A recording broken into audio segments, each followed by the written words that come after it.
My name is Mark, and I am married to the most beautiful woman in the world. Inside and out, Agatha is amazing. She's kind, thoughtful, smart, gentle, and so forgiving. So, even when my parents treated her like she was dirt, she always made excuses for them and let it slide. See, my parents are paranoid. They came into a significant amount of money when they were young. They ran a successful computer business and sold the rights to a bunch of software they developed together. So, the money and lack of social interaction during their formative years made them suspicious of everyone. Agatha took it all in stride. She was the one who pointed out that they had a reason to be suspicious. Your parents are just looking out for you. There are a lot of selfish people in the world who don't care about how you feel, only about what you have to offer them. And coming from where I came from, that would have only compounded their worry. So don't worry about it, okay? I love you and you love me, and that's all that's important. She was just too nice. I tried talking to my parents about their attitude, begged them to reconsider their opinion on her, but they were stubborn. They refused to change, and I spent the evening after every time we met up apologizing. Agatha would just laugh it off. That changed. I just don't know what you think you're up to, suggesting you move into a bigger house. Of course you just want to take full advantage of his money. I knew it from the beginning. I've been telling him this. But did he listen? We were sitting at a table in a nice restaurant. I'd wanted to tell my parents about our big news. We were moving house, but they had taken over the conversation with their snapped accusations and hard tones. We should never let someone like you marry our son. You've got confident with your attempts at taking over his money, and now you've shown your hands. Growing up poor like you doesn't excuse this kind of behavior, you filthy gold digger. Don't speak to her like that. Moving house was my idea. Agatha told me she was perfectly happy living where we were. The damage was done, though, because Agatha was crying, and had already left the table. I knew then that my parents had crossed a line. She liked them, in spite of their attitude towards her. They'd worked hard. And she said that she could tell the kind of people they were by the son they'd raised. But that evening, she'd found their words to be too much, and finally called them out for what they were. She came back before the end of the meal, paid the bill for everyone, and then turned to my parents. I have been supportive of your attitudes for too long. I understood where your concern for your son stemmed from, and I never said a bad word against either of you.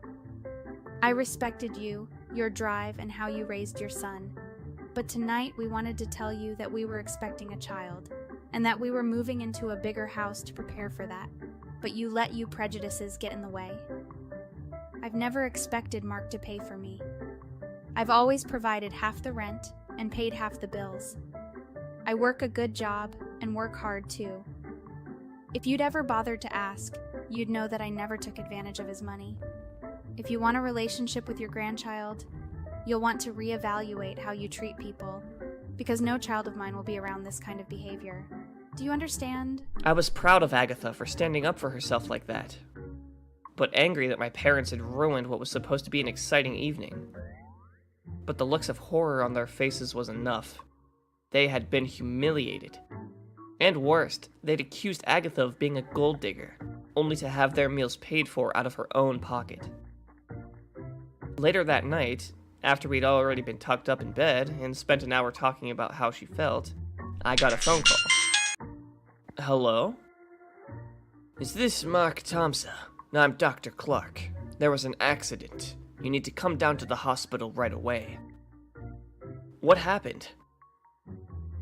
Your parents' car was T-boned. They're in critical condition. We rushed to the hospital as fast as we could. The nurse directed us toward the room where my parents were. When we entered, I found that my mom was awake, but my dad was unconscious. They were both banged up. Agatha waited by the door. Mom, what happened? We were driving, and then this car just T-boned us. They'd not stopped for the red light, I guess, because it was so late. But they're saying he ruptured a kidney. They don't think he's going to make it. Agatha had disappeared by the time I turned back around. I wasn't sure if she was still too angry to be around my parents, or if she had gone to find coffee. Either way, I felt her absence keenly, and wished she was back at my side. I fell asleep before she returned, and when I woke up, she was waiting for me. I spoke to the doctors about your dad's kidney, and we ran some tests. I'm a match. What? Your father needs a new kidney, Mark, and I am going to give him mine. And what do you expect to get in return for that? Nothing. If you never say a kind word to me, then it will still be worth it. I'm not saving his life for anything other than saving his life. Mark deserves to have his parents around. I'm sure you can understand that this doesn't benefit me at all. But what about the baby? The doctors promised me that it would be a safe procedure. They would do everything in their power to ensure that we both come out the other end in one piece. The surgery went well, and when my father woke up, the doctors explained what had happened. He asked to speak to Agatha alone, and I waited anxiously to see if she was going to come out of the room regretting her choice. When she finally came out, I nearly fainted with anxiety. Are you all right? I'm fine. He's fine too. The transplant is taking, just as the doctors hoped, and your father is grateful. He offered me a tidy sum of money for my efforts, but I think he finally understood that I wasn't in this for the money. He decided to put it in a college fund for our child instead. Mom seems to have come around too, and I think she wants to apologize. She doesn't need to. She does. The times when my parents were mean and rude to Agatha were a thing of the past. They finally saw her for her, rather than an image they had built up in their heads. Thanks for watching. Like, share, and subscribe.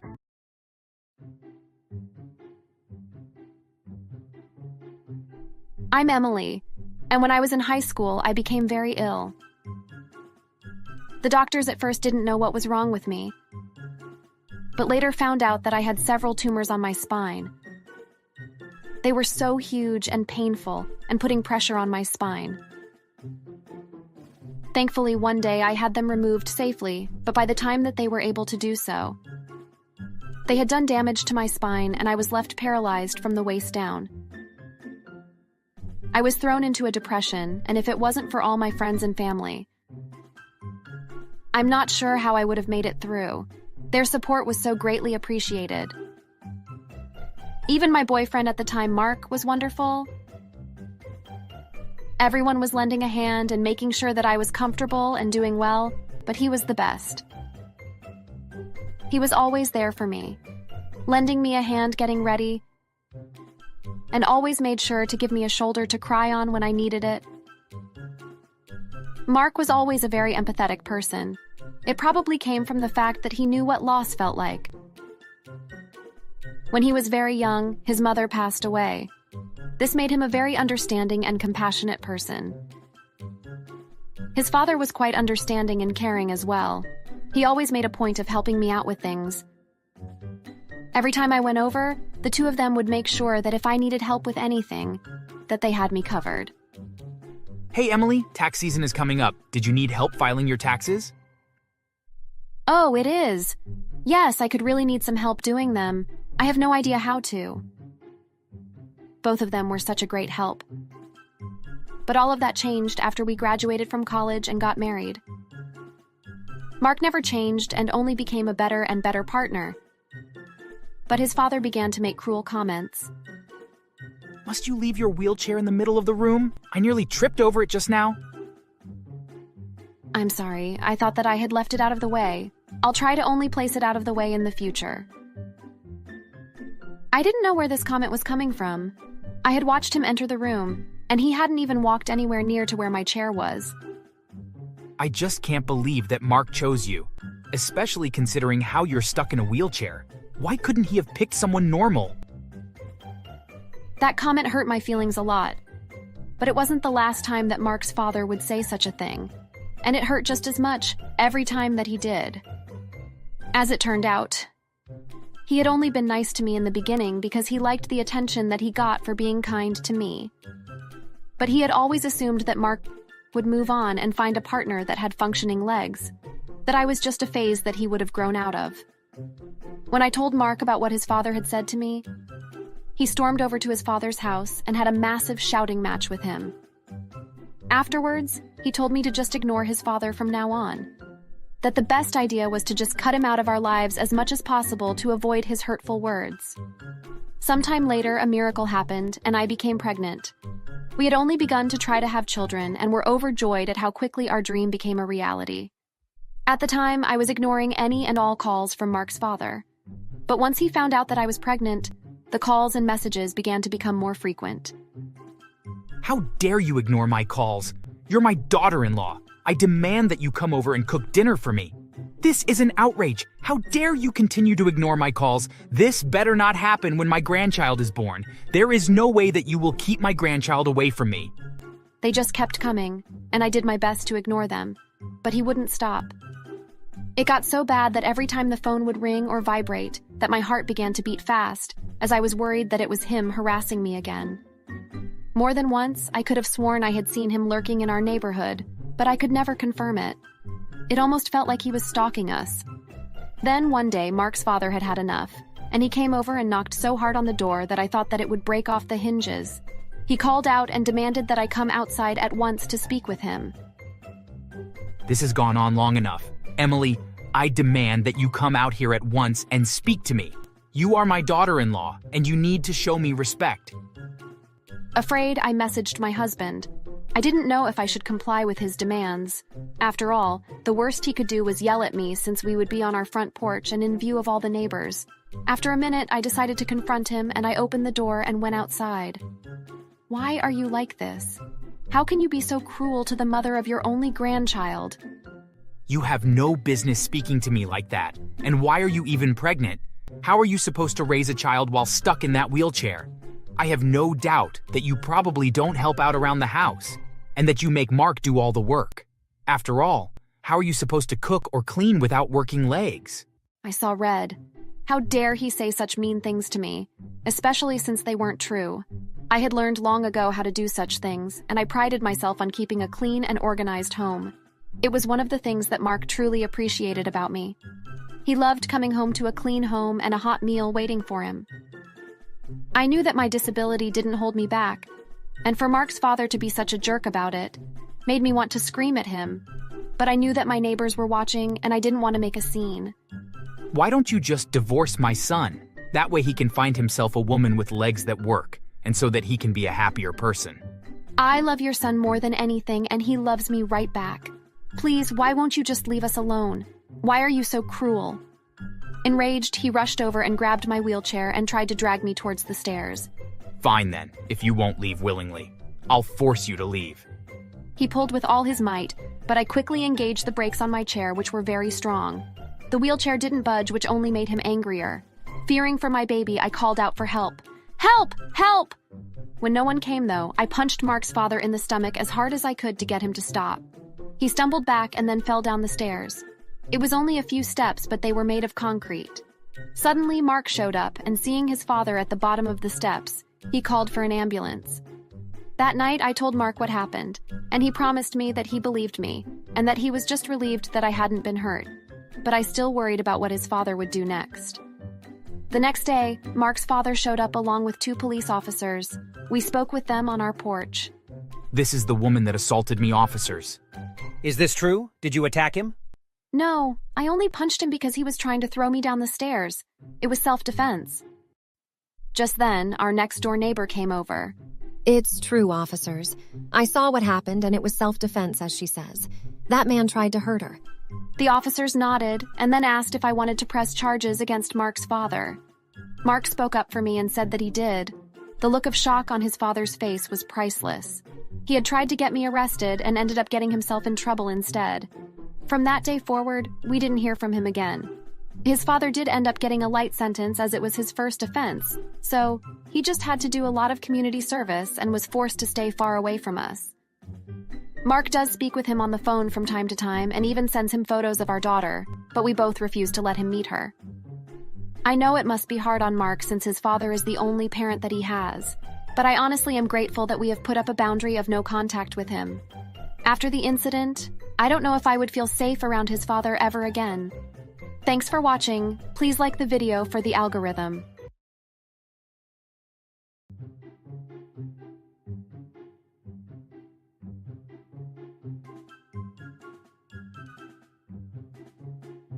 My name is Juno, and I haven't had the easiest life. Growing up, my parents always treated my older brother Jeff, and me differently. While I would get scolded for anything that I did, he was always praised. If he broke something, my parents would blame me, even if it was obvious that I had done nothing wrong. They always favored Jeff because he was smart and looked exactly like our father, whereas I didn't look like either of my parents. Even when we occasionally got into fights, our parents always would take Jeff's side despite the fact that most of the time he would hit me, and I never retaliated. My family owned a corporation that manufactured car parts, and my father was the CEO while my mother handled the finances. Even though they made good money, I knew that they would never pay for my college tuition, so I made plans to find a job once I graduated high school. I knew that it would be hard for me to make enough money to live off of and go to school, but I also knew that it would be worth it. But then, one day my parents came home and sat me down. Listen, Juno, your mother and I have made a decision about your future. My heart skipped a beat. I was skeptical about what they were going to say, but I was also incredibly hopeful that they might tell me that they would pay for my schooling. Yes, this is very good news. You are young, but we have made arrangements for you to be married. You can't be serious? How could you do this to me? Oh, we are serious and you've been useless. This arranged marriage will benefit our company as we are marrying you to the niece of the owner of Timo Corporation. They are one of our biggest clients. But I'm 18. What if I don't love this woman? What's the problem? I assumed you would be interested in being set up with an older woman. I couldn't believe what I was hearing. But the next day, they told me to clean up and then get dressed in a brand new suit that they had bought for me. Looking in the mirror, I was amazed to see how well it fit and how distinguished it made me look. They even bought me hair products and cologne to use. Later that day, we drove over to a mansion with a tall gate surrounding it. Once inside, we were escorted to a room where a large woman was sitting waiting for us. Hello there. Oh my, but aren't you the handsome young man? You will be marrying my niece Kendra, although I'm sure she wouldn't mind if I had a bit of fun with you too. So then this will make things between our companies square. Yes. I will sign off on the contracts and give you more work, and the debt that you accumulated will be forgiven as well. I wouldn't normally let so much money go, but hopefully this handsome and energetic young man will make up for it. I can't wait to get him upstairs. I was mortified. I had never met a woman who was so lecherous. Shocked, I tried to get my parents' attention so that I could get out of this situation, but they ignored me. Suddenly, a pair of security guards showed up and escorted me to a large room on the second floor. Once we were alone, Beatrice began to act even more inappropriately. Oh yes, you are a handsome thing. She slowly began to approach me, and I didn't like the look in her eyes. Just before she was about to lay a hand on me, though, I heard a call through the door. Hello, Aunt Beatrice, are you in there? Oh damn, well young man, maybe we'll have some fun later. Yes, Kendra, please come in. Hello, who is this? This is your new husband. Husband, are you serious? Yes, it's well past time that you were married. People will think something is wrong with you that you are 25 and unmarried. What is your name and how old are you? My name is Juno, and I'm 18. 18? Aunt Beatrice, are you crazy? What's the problem? He is young and full of energy, and he's handsome as well. If you're truly unhappy, then just enjoy him for a few years and then find someone else. I can't believe you. That's the reason that you've never been married. You treat men like napkins. You use them and discard them without a care in the world. I didn't know what to say, but the way that Kendra looked at her aunt, I knew that something was up. They had a very strained relationship. I was worried that Kendra would be very similar to her aunt, but over the next few months as I got to know her, she was actually very kind and had a good heart. Some nights she would come home late from work, and I would prepare a meal, and we would talk the whole night about our interests and what we did that day. I found her work so incredibly fascinating, and I admired her work ethic. Slowly, we got to know each other, and found out that we had the same taste in music, books, and TV shows. Although it had been arranged against my will, I was actually beginning to fall for Kendra. I later found out that Kendra's parents had owned the company she worked for, and that they had passed away when she was very young. Her aunt had taken over since she was too young to run the company. Thankfully, Kendra constantly put herself between her aunt and me. More than once, her Aunt Beatrice tried to get me alone with her, but Kendra always made sure that it didn't happen. I know some guys would jump at the chance to be with an older woman, but I had no interest in Beatrice, especially since I was falling for Kendra, although I didn't say anything. One day, she came home rather upset, and I tried to comfort her. "What's wrong, Kendra? Did you have a bad day?" Oh, hello there, Juno. Yeah, it was a really tough one. I wish I could tell you more, but I can't at the moment.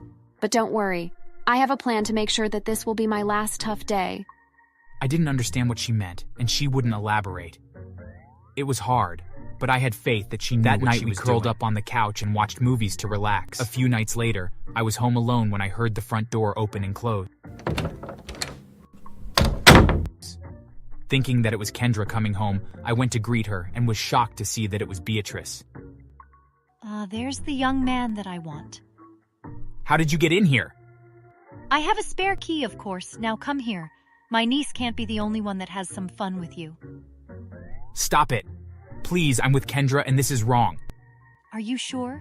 Because if you turn me down, I can end all the contracts with your parents' company and they will go bankrupt. Besides, I always get what I want. Before she could lay a hand on me, Kendra burst into the room.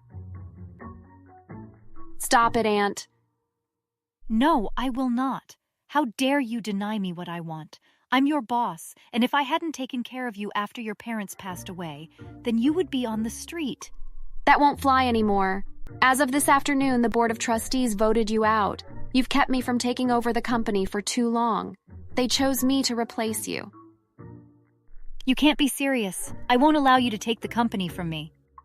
You have no say in the matter. The board discovered all the illicit things you've been up to, bribing, embezzling money, and fraud. I've been waiting for this opportunity for a while. Just then, 2 police officers came into the room and dragged Beatrice out. It turned out that Kendra had been investigating Beatrice and found that she was doing many illegal things with the company and its money, and had worked both with the Board of Trustees and the police to end her tyranny. As a result, she was finally able to take control of the company, as she was supposed to all along. And Juno, I got you this. She hesitantly pulled divorce papers out of a pocket in her suit jacket. I know this isn't the ideal situation for you. With this, you can do whatever you like. To be honest, though, that isn't what I want. I would much prefer to stay with you. Are you sure? You don't mind that I'm older and kind of a workaholic?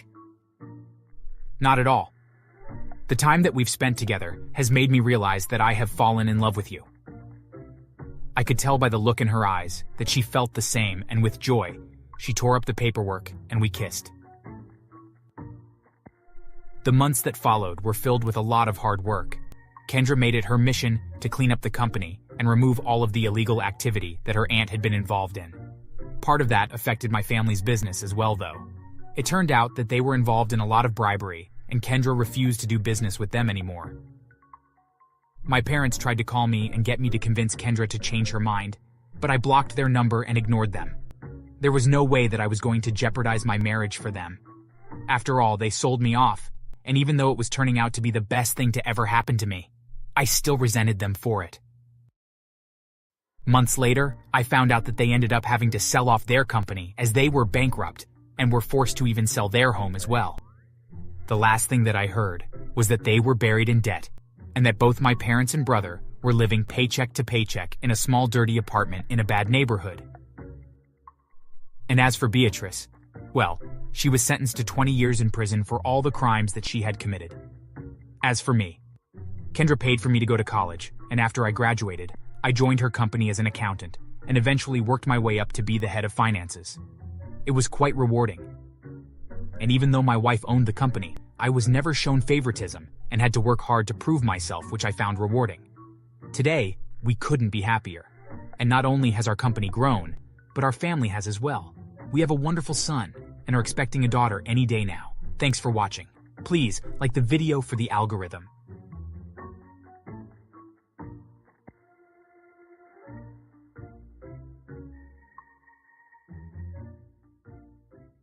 My name is Emma, and I grew up very poor. My father had passed away when I was very little, and my mother made the most of what little money that she had. Our meals were always on the smaller side, but my sisters and I understood that it was the best that our mother could do, and so we never complained. My mother always made sure that the three of us had enough to eat before she ate herself. I couldn't help but admire my mother and her selflessness. When I grew up, I always made a point that when food was offered that I wouldn't turn it down. I knew what it was like to not have anything to eat. So when people offered me something to eat, I always gratefully accepted.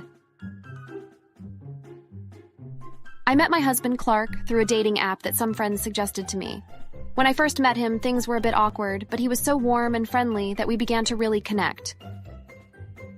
We would go out to restaurants and he would order large portions so that we could both try something new each time.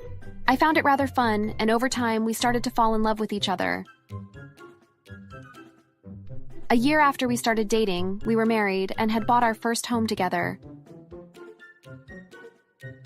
Soon after that, we met each other's parents, and I was so nervous. I wanted to make a good impression. Oh, Clark, you found such a beautiful and kind woman. I was so relieved that they liked me, and we made a point to visit with them often. It was so reassuring that they were nice and accepting just like my husband. Not long after that, though, things began to change. While we were dating, my husband was always so happy and easygoing. But little by little, he began to act cruel to me. It started when I noticed that some of my clothes were well worn and that I needed to buy some new outfits. Usually, I would use my own money. But when we got engaged, Clark had convinced me that he made enough money for us to live off of. You should quit your job since I make enough money to support us. That way you can focus on your own interests. I was a bit hesitant as I did enjoy my job, but it also worked for me since my mother had recently become ill and having more free time gave me the ability to check on her more often. She did have a live-in nurse, but it always made me feel happy to go and see her and make sure that she was doing well. When I went to Clark to ask if I could buy some new outfits, he yelled at me. Why would I waste my money on something so frivolous as that? What's wrong with the clothes you already have? They're falling apart, but I suppose I can sew them up and make them last a bit longer. I didn't understand his reaction. After all, he had never had a problem spending money on things like this before. But then he began to even complain how much I ate. I spend all my hard-earned money to buy groceries, and you eat nearly all of the food. How can you be that greedy? I didn't know what he was talking about. If anything, I ate significantly less than he did, but he was accusing me of eating more than my share. If you don't stop being so greedy, then you'll just have to pay for your own food. But how am I supposed to buy anything when I have no money? Clark grew very angry when I said that. Are you accusing me of being a poor provider? And he then slapped me so hard that I was thrown to the floor. Don't you dare say anything like that again, or I'll make you regret it. I was so scared. I didn't know what he meant, and I had never seen this side of him before.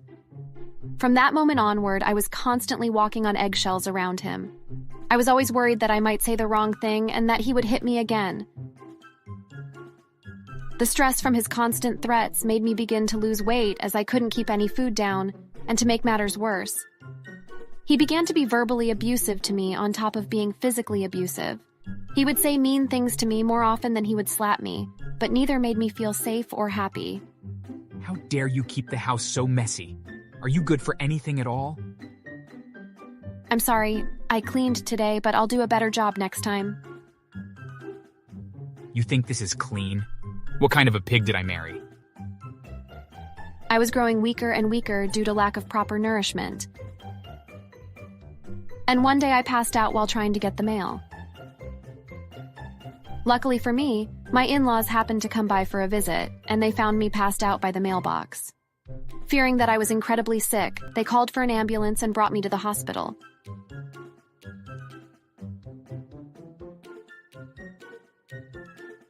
When the doctors examined me, they noticed all the bruises that my husband had inflicted on me. And when I woke up, they asked me where they had come from. I broke down in tears and told my in-laws and the doctors everything that my husband had done to me. They were horrified to learn what their son had done to me and vowed to make things right. I can't believe we failed so terribly that our son turned into such a monster. Please, Emma, forgive us for our part in raising such a terrible man. It's not your fault at all. He's just on a very dark path. That doesn't matter. He should know better than to hurt someone that he claims to love. My in-laws made a point of comforting me while I slowly regained my strength. I spent a few days in the hospital, and in all that time, my husband didn't visit me once. When I was released from the hospital, my in-laws brought me home. As soon as I was through the door, my husband greeted us and began to pretend that everything was okay. Oh, honey, there you are. I was so worried about you. Worried? If you were so worried, then why didn't you visit her in the hospital? Especially after being the reason that she was there to begin with. We can't believe that we raised such an awful person that would hurt their wife like you have. We're ashamed of you. It was very obvious that Clark wasn't interested in listening to them and was trying to get my attention. But that's when the police that my in-laws had called showed up and they arrested Clark. We knew that he wouldn't be in jail for long, though, and so my in-laws helped me pack up as much of my stuff as we could, and then we headed back to their home. We are so incredibly sorry about what happened. Please stay with us until you can get back on your feet. And so for the next few months, while I worked on getting divorced from Clark, I stayed with them. It was like living at home with my own parents again. They took very good care of me, and when I was ready, they promised that no matter what happened, that I could always count on them to help me. With my divorce finalized, I applied and got alimony from Clark, which helped me to find a place of my own. Getting healthy again, however, took some time, as did finding a job that was as good as the one that I had before I met Clark. But little by little, things began to fall into place, and the money I made allowed me to live quite comfortably. So much so that I had my mother move in with me so that I could help her. She had devoted so much of herself to my sisters, and I was proud of myself that I was finally able to return a fraction of what she had given to us. As for Clark, he didn't spend too much time in jail. But once he was released, his employer made life very hard for him. They couldn't fire him outright, but they did begin to give him the worst assignments and the hardest to deal with customers, in hopes that they could make his job so unbearable that he would just quit. It took a few weeks, but it ended up working, and Clark quit. Not long after, though, he found that no one was willing to hire him. He was now just known as the man that abused his wife. Some friends told me that they saw Clark wandering around downtown, wearing tattered rags and begging for spare change from people. I wanted to have sympathy for him, but I just found that I couldn't. He had just hurt me far too much. Thanks for watching, please. Like the video for the algorithm.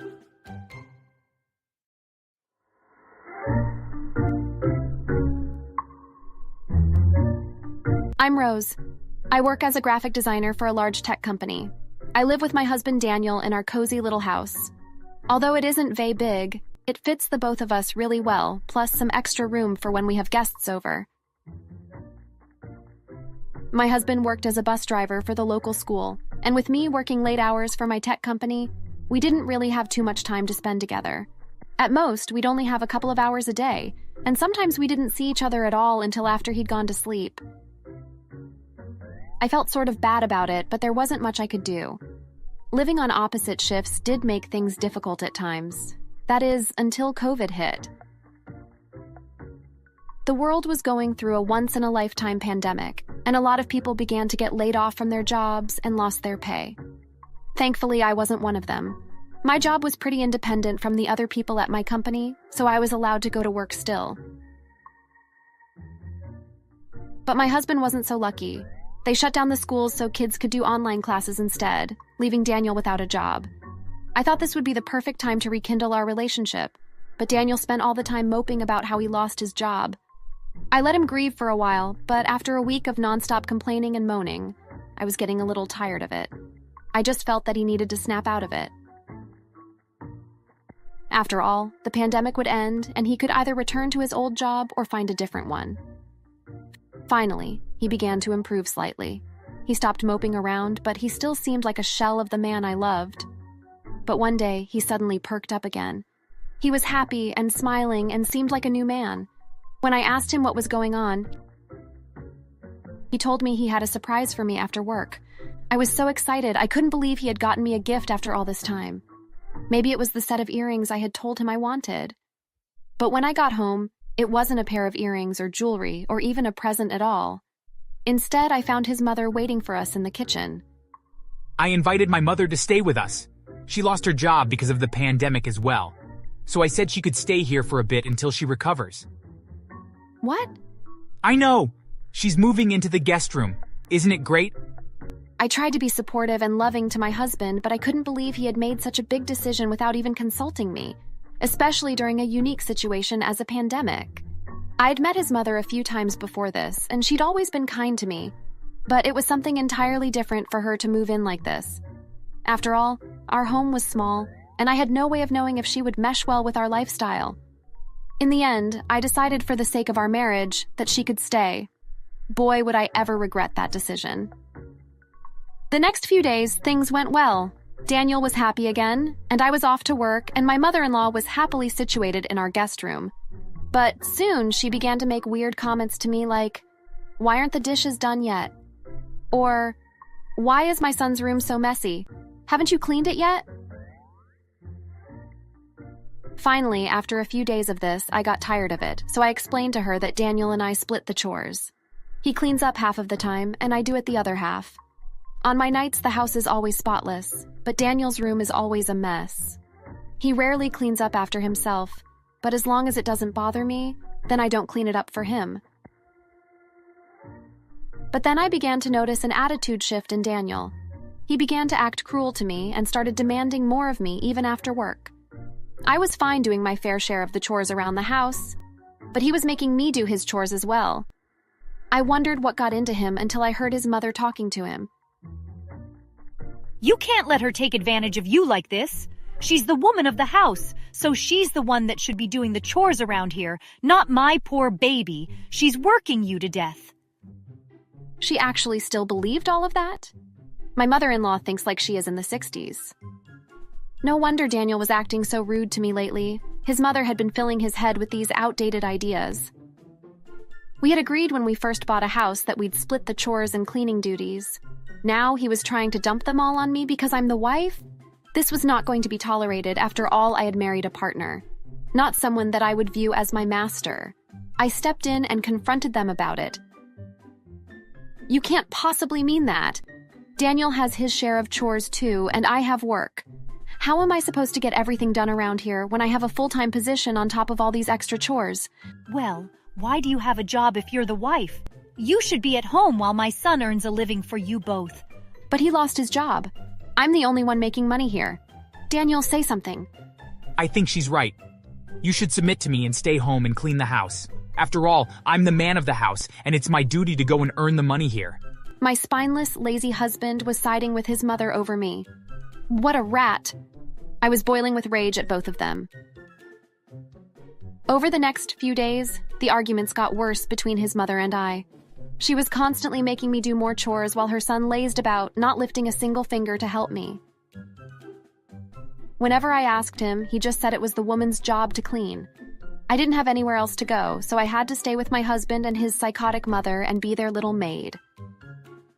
Sometimes I felt like they'd purposefully leave giant messes for me to find and clean. But then one day... I noticed you were spending a lot of time on that computer of yours, and your chores weren't getting done, so I threw that dusty thing away. You're welcome. Yeah, I use that computer because it's my job. I rushed out to the trash and found my computer smashed up in the dumpster. I couldn't contain my rage anymore, so I confronted Daniel about it and told him that he had to choose. Either she goes, or I would. Daniel was conflicted for a second, but then he said, How could I ever choose a girl over my own mom? That would be wrong. I couldn't believe what I was hearing. I wasn't just a girl. I was his wife. It was clear, though, that he had made his choice. I called into work and told them what happened to my computer. Luckily, it was covered by their policies and insurance, so they shipped me a new one free of charge. Since the house was entirely in Daniel's name, I knew that I had nothing to lose by leaving, and so I packed my bags and left Daniel and his mother in the house alone. I rented out a hotel room and stayed there for a while before I found a cheap apartment all to myself. Thankfully, I had a large savings from all my work, so I was doing fine. I even got a promotion recently because of all the extra hours and hard work that I was putting in. It still bothered me that Daniel would choose his mother over our marriage, but as time passed, I began to understand that having her move in was a blessing. It showed me what kind of man Daniel truly was. Some months passed and Daniel called me, begging me to come back home. He and his mom were running out of money since they didn't have anyone with a job around to pay for things. I just laughed and told him he should have thought about that before he made the only one who was supporting him storm out. Then I hung up on him. It felt good to tell him off, although I wished that his mother had also been on the line so that I could have had words with her as well. Another couple of months flew by, and a mutual friend of ours told me that they had seen a sign on our front door that read, "Foreclosure." Apparently, the two of them couldn't afford to pay for the mortgage, and they fell behind on the payments until the bank was forced to foreclose on them. I spoke with a friend of mine that worked for the bank, and I asked her what would become of the house. As it turned out, the bank only wanted someone to take over the mortgage, and since I had gotten a promotion along with a raise, I felt confident that I could hold and pay for the house all by myself. And so, I put a bid in for the home, and the bank approved right away. 2 weeks later, my ex-husband and his mother were evicted from the home, and I was given the keys to my house, and I headed straight over there to begin moving my things back in. It was a bit lonely at first, and I missed my apartment. But having the whole house to myself was amazing. I don't know if he realizes that I was the one that bought the house from the bank, and I don't particularly care. I'm just enjoying being back in my house. Maybe one day he'll come crawling back to me. But if he thinks that I'll take him back, now that I've seen who he truly is, then he will be in for a rude awakening when I slam the door in his face. Thanks for watching. Please like the video for the algorithm.